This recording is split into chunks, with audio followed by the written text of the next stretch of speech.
Determine the trigonometric ratios for angles on the unit circle. So for example 2 here, the point A, -1/3 and 2 root 2 over 3 lies at the intersection of the unit circle and the terminal arm of an angle theta in the standard position.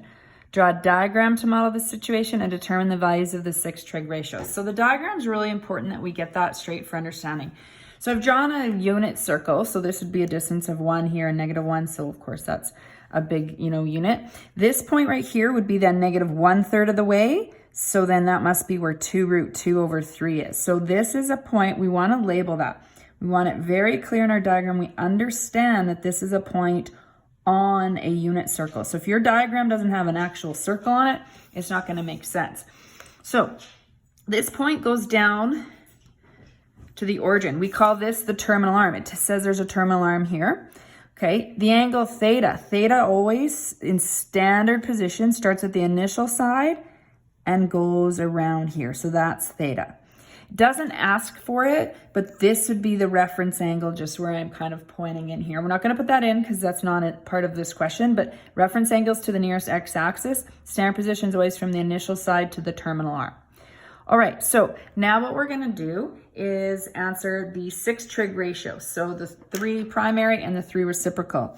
So cos theta is simply just what the x value is. I don't even need the diagram to do this part of the question. So I'll just put underneath it's x so you know where we got that information from. So -1/3. Sine theta, that's going to be the y value. So the y value is 2 root 2 over 3. Now, tan theta, we've got to do a bit of work. There's 2 strategies. I'm going to talk to you about both of them.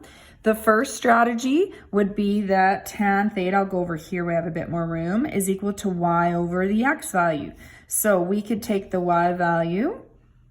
So let's do that here. So 2 root 2 over 3 divided by the x value, -1/3. So we're going to have 2 root 2 over 3 times 3 over -1. The 3's will cancel out. So you get 2 root 2 over -1, which is equal to -2 root 2. Now the other strategy is actually a little bit easier. Sorry, excuse the barking dog in the background. So with that one, what I would do is I would just draw a right triangle. I'm going to choose where theta is. I always put it down here. And if cos theta is adjacent over hypotenuse, so then this would be 1 and this would be 3.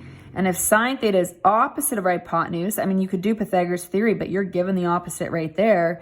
You can just plunk these numbers on a triangle. This triangle would not fit in here. This isn't a distance of 1 right here. So you can't use this triangle on your diagram, but you can use it as a tool to figure this out. And then you can follow your rules of opposite over hypotenuse. So opposite is 2 root 2 over 1.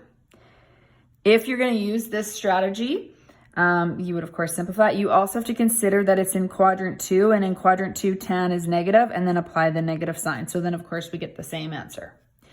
The reciprocal functions, secant theta would be the reciprocal of -1/3, so -3. Sine theta, the reciprocal is called cosecant theta, so you get 3 over 2 root 2. That is correct. Often you're going to notice the answers are rationalized, so we're going to rationalize by clearing the radical in the denominator. So we're going to multiply by root 2 over root 2 and get 3 root 2 over 2 times 2 or 4. And then the reciprocal of tan theta is cotan theta. So you're going to get 1 over -2 root 2. Again, you're going to rationalize that. So multiply it by root 2 over 2, and you're going to get root 2 over -2 times 2. So over 4. We're just going to put that negative sign out front there. So there's your 6 trig ratios right here.